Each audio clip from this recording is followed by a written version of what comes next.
કચ્છ ભાજપ દ્વારા સંવિધાન ગૌરવ અભિયાન અંતર્ગત ભુજ સ્થિત કેડીસીસી બેંક હોલ ખાતે પ્રબુદ્ધ નાગરિક સંમેલન યોજવામાં આવ્યું હતું। કાર્યક્રમના પ્રારંભે સ્વાગત પ્રવચન કરતા જિલ્લા ભાજપ અધ્યક્ષ દેવજીભાઈ વરચંદે જણાવ્યું હતું કે ભારતનું સંવિધાન વિશ્વમાં બેજોડ છે। ડોક્ટર બાબા સાહેબ આંબેડકરે પવિત્ર બંધારણની રચના થકી રાષ્ટ્રના સર્વભૌમત્વ અને ગૌરવને અખંડ રાખ્યું છે। આપણું બંધારણ જાતિ પાતિ પંથ પ્રાંતના ભેદભાવોથી પર થઈને ફક્ત કુદરતી ન્યાયના સિદ્ધાંતોને વરેલો છે, જે ખૂબ ઉમદા બાબત છે। વધુમાં શ્રી વરચંદે જણાવ્યું હતું કે એક ભારત શ્રેષ્ઠ ભારતની સંરચનામાં બંધારણનો સિંહ ફાળો છે, જે બદલ દેશવાસીઓ બાબા સાહેબના સદૈવ ઋણી રહેશે। આ પ્રસંગે કચ્છ જિલ્લા ભાજપ પ્રભારી કશ્યપ શુક્લાએ જણાવ્યું હતું કે સંવિધાન પ્રત્યે ગૌરવ દાખવીને વડાપ્રધાન નરેન્દ્ર મોદીએ વર્ષ 2015માં ભારતની બંધારણ સભા દ્વારા દર વર્ષે 26 નવેમ્બરના દિવસે સંવિધાન દિવસ તરીકે ઉજવવાનો ઐતિહાસિક નિર્ણય કર્યો, જે ભાજપની સંવિધાન અને બાબા સાહેબ આંબેડકર પ્રત્યેનું અનેરું સન્માન સૂચવે છે। પ્રબુદ્ધ નાગરિક સંમેલનમાં મુખ્ય પ્રવક્તા અને ગુજરાત પ્રદેશ ભાજપના મહામંત્રી અને કચ્છના સાંસદ વિનોદ ચાવડાએ જણાવ્યું હતું કે અટલ બિહારી વાજપેયીના વડપણ હેઠળ ડોક્ટર ભીમરાવ આંબેડકરજીનું તેલ ચિત્ર સાંસદમાં મૂકી તેમને અદેકરું સન્માન આપવાનું કાર્ય ભાજપની સરકારે કર્યું। નરેન્દ્ર મોદી વડાપ્રધાન બન્ને અહીંનો મુખ્ય શ્રેય બાબા સાહેબ દ્વારા રચિત સંવિધાનને આપ્યો હતો। તેમણે જણાવ્યું હતું કે કોંગ્રેસે હંમેશા બાબા સાહેબના નામે પોતાના રાજકીય રોટલા શેક્યા છે અને ક્યારે હૃદયથી એમની ગરિમા અને ગૌરવનું જતન નથી કર્યું, જ્યારે ભારતીય જનતા પાર્ટી હર હંમેશ ડોક્ટર ભીમરાવ આંબેડકર પ્રત્યે પૂર્ણતમ અહોભાવ દાખવ્યો છે। વધુમાં ઉમેર્યું હતું કે વડાપ્રધાન મોદીના નેતૃત્વ અને પ્રેરણા હેઠળ ભાજપે બાબા સાહેબના અવિસ્મરણીય યોગદાનને ભાવિ પેઢીના માનસ પટ પર અમર બનાવવા માટે તેમના જીવન ચરિત્ર સાથે જોડાયેલ મુખ્ય 5 સ્થાનો મુહુ, લંડન, નાગપુર, દિલ્હી અને મુંબઈ ખાતે તેમના સ્મૃતિ સ્થાનોને પંચતીર્થ તરીકે દર્શાવીને વિકાસ કરવામાં આવ્યો છે। આ ઉપરાંત કેન્દ્ર સરકારે તેમના નામ પરથી ભીમ એપ લોન્ચ કરી, જે ઓનલાઈન પેમેન્ટ માટે નાના મોટા સૌ વેપારીઓ અને ઉદ્યોગ સાહસિકોને પ્રેરણા પૂરી પાડે છે। આ ઉપરાંત વર્ષ 2010માં ગુજરાતના મુખ્યમંત્રી પદે આરૂઢ નરેન્દ્ર મોદીએ બંધારણની રચનાના 60 વર્ષની ઉજવણીના ભાગરૂપે સંવિધાન ગૌરવ યાત્રાનું આયોજન કરવામાં આવ્યું હતું, જેમાં બંધારણની નકલને હાથીની અંબાણી પર રાખીને શહેરમાં શોભાયાત્રા કાઢવામાં આવી હતી, જે બંધારણ અને બાબા સાહેબ પ્રત્યે ભાજપ અને મોદીજીનો આદર ભાવ સૂચવે છે।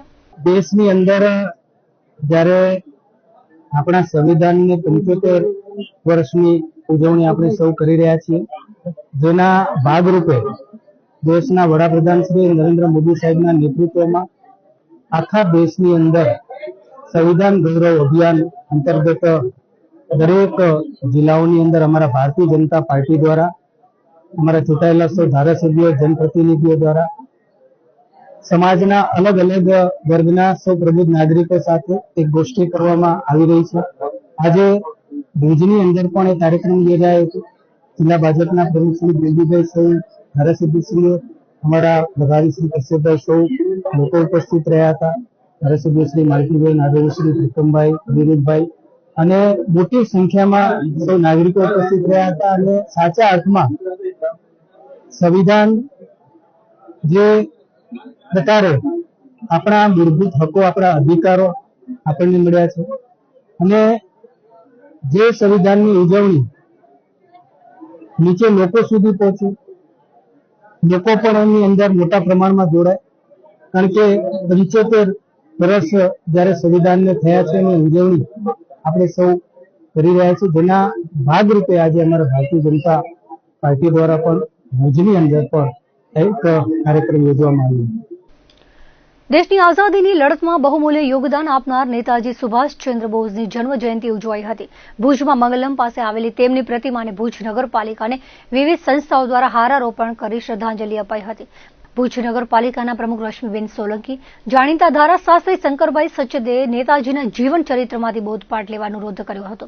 આ વેળાએ જિલ્લા ભાજપ મહામંત્રી, શહેર ભાજપ પ્રમુખ સહિત શાળા નંબર 10ના છાત્રો વગેરે હાજર રહ્યા હતા। આજ રોજ નેતાજી સુભાષચંદ્ર બોઝની 128મી જન્મજયંતિ નિમિત્તે ભુજ નગરપાલિકા દ્વારા એમની પ્રતિમાને હારારોપણ કરવામાં આવ્યું। એ નેતાજીના હુલામણા નામથી પણ જાણીતા હતા। એમનું એક સૂત્ર હતું, જય હિન્દ અને મેં તું મુझको खून दो मैं तुझे आजादी दूंगा। એ સૂત્ર સાથે એમના જે કાર્ય છે એમને આજે સૌ લોકો બિરદાવે છે અને આજે અમે શહેર સંગઠનના હોદ્દેદારો, જિલ્લાના હોદ્દેદારો નરેન્દ્રભાઈ પ્રજાપતિ, મિતભાઈ ઠક્કર, કમલભાઈ, દાલાભાઈ, નિકુલભાઈ સર્વ હોદ્દેદારો અહીં એમની પ્રતિમાને હારારોપણ કરવામાં આવ્યું. આજરોજ નેતાજી સુભાષચંદ્ર બોઝની જન્મજયંતિ નિમિત્તે ભુજ નગરપાલિકા દ્વારા હારારોપણ કરી અને તેમને શ્રદ્ધાંજલિ પાઠવવાનો કાર્યક્રમ અમે કર્યો. આ કાર્યક્રમમાં અમારા શહેર સંગઠનના પ્રમુખ મિતભાઈની સાથે સર્વે હોદ્દેદારો, જિલ્લા સંગઠનમાંથી નરેન્દ્રભાઈ પ્રજાપતિની સાથે અન્ય હોદ્દેદારો તેમજ ભુજ નગરપાલિકાના સર્વે હોદ્દેદારો, પ્રમુખ શ્રી હસનીબેનની સાથે સૌ નગરસેવકો, વિવિધ સમિતિના ચેરમેનો જોડાયા. નેતાજી સુભાષચંદ્ર બોઝ એક એવું વિરલ વ્યક્તિત્વ હતું, આપણે યાદ કરી શકીએ. એમની સાથે શામજી કૃષ્ણ વર્મા જેવા વિરલા જેવો આપણા કચ્છના જ હતા. અને આ નેતાઓ બધે ત્યારે આઝાદીની ચળવળ વખતે ભારતની બહાર રહીને અને એક ચળવળ એવી ઉભી કરી હતી કે જેથી કરીને અંગ્રેજોને પાયા હચમચાવી નાખ્યા હતા. આઝાદ હિન્દ ફૌજની રચના હોય કે પછી જુવાનોને જોશ ભરતું સૂત્ર આપ્યું હતું કે મેં આપ મુझे આઝાદી દો મેં તો ખૂન દૂંગા. બરાબર છે. આજ જય હિન્દ એક વિશ્વ નારો બનાવી નાખ્યો હતો એમને.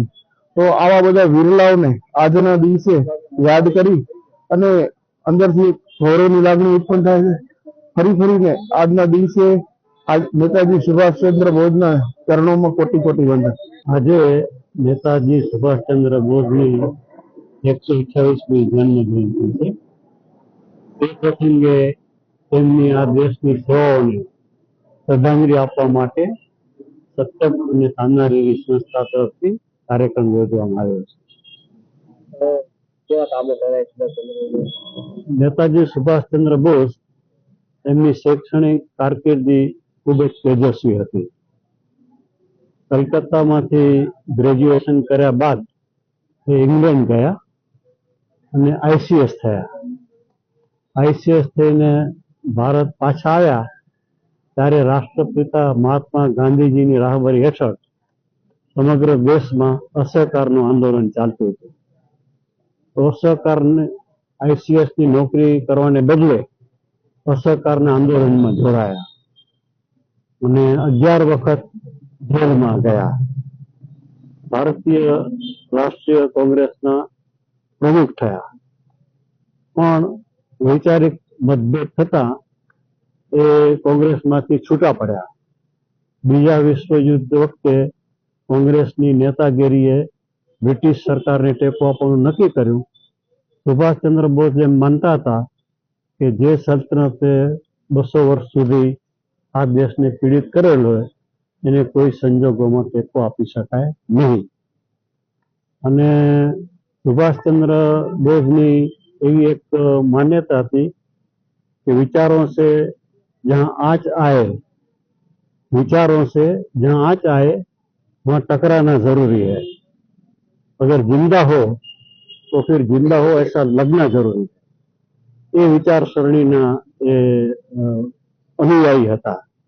એટલે એમને અલગ થવાનું નક્કી કર્યું.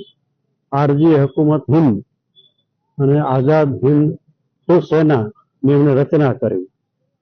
એમાં લગભગ 60,000 સેનાનીઓ જોડાયા અને બ્રિટિશરો સામે લડતા લગભગ 28 થી 30,000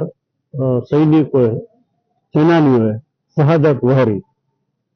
એની અસર બ્રિટિશ સરકારના ભારતીય લશ્કર પર, જે લોકો મૂળભૂત ભારતીય હતા લશ્કરમાં, એના ઉપર પડવાની શરૂઆત થઈ અને સરકારને એમ લાગ્યું કે લશ્કરમાં ગમે ત્યારે વિદ્રોહ થશે.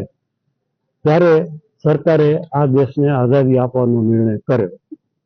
બ્રિટિશરોએ જે આઝાદી આપવાનો નિર્ણય કર્યો એના પાછળના 3 પરિબળો. એક, 1905 થી 1931 જે સશસ્ત્ર સ્વાતંત્ર્ય સંગ્રામ ચાલ્યો કચ્છના સપૂત પંડિત શ્યામજી કૃષ્ણ વર્માની રાહબરી હેઠળ, કે જેમાં લગભગ 75 જેટલા યુવાન શહીદોએ શહાદત વહોરી. બીજું કારણ નેતાજી સુભાષચંદ્ર બોઝ, કે જેમને 28 થી 30,000 સેનાનીઓ કુરબાની આપી. અને ત્રીજું કારણ રાષ્ટ્રપિતા મહાત્મા ગાંધીજી, પંડિત જવાહરલાલ નહેરુ અને સરદાર વલ્લભભાઈ પટેલ જેવા રાષ્ટ્રીય નેતાઓને કારણે જે બ્રિટિશ સલ્તનત સામે લડત ચાલતી હતી એ આખા દેશમાં એ લડતનો પ્રભાવ હતો અને આખા દેશમાં એક પ્રકારની આબોહવા ઊભી થઈ હતી કે સરફરોશી કી તમન્ના અબ હમારે દિલ में है, એકને જોરપીટના બાજુએ ફાંસી લગાવી. તો 3 પરિબળોને કારણે દેશને આઝાદી મળી.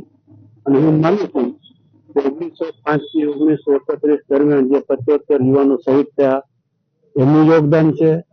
રાષ્ટ્રપિતા મહાત્મા ગાંધીજીની રાહબરી હેઠળ જે અસહકારનું આંદોલન ચાલ્યું એનું યોગદાન છે. અને ખાસ કરીને નેતાજી સુભાષચંદ્ર બોઝની રાહબરી હેઠળ આઝાદ હિન્દ સેનાના જે 28 થી 30,000 સૈનિકોએ કુરબાની આપી એનું ઘણું મહત્વનું છે. પ્રજાસત્તાક પર્વ નજીક આવી રહ્યું છે ત્યારે ભુજની બજારોમાં રાષ્ટ્રીય ઝંડાઓના વેચાણનો ધમધમાટ શરૂ થઈ ગયો છે. વેપારીઓ અને શ્રમજીવી વર્ગે જાહેર માર્ગો તેમજ દુકાનોમાં વેચાણ શરૂ કરી દેવામાં આવ્યું છે. નાની સાઇઝના ઝંડા, શર્ટમાં ભરાવાની પિન તેમજ અવનવી વેરાયટીઓ માર્કેટમાં ઉપલબ્ધ કરાવવામાં આવી છે. દર્શક મિત્રો, હતા ત્યાર સુધીના કચ્છ ટીવી ન્યૂઝ. ફરી મળીશું નવા સમાચારો સાથે, નવી અપડેટ સાથે. ત્યાં સુધી મને રજા આપશો. નમસ્કાર.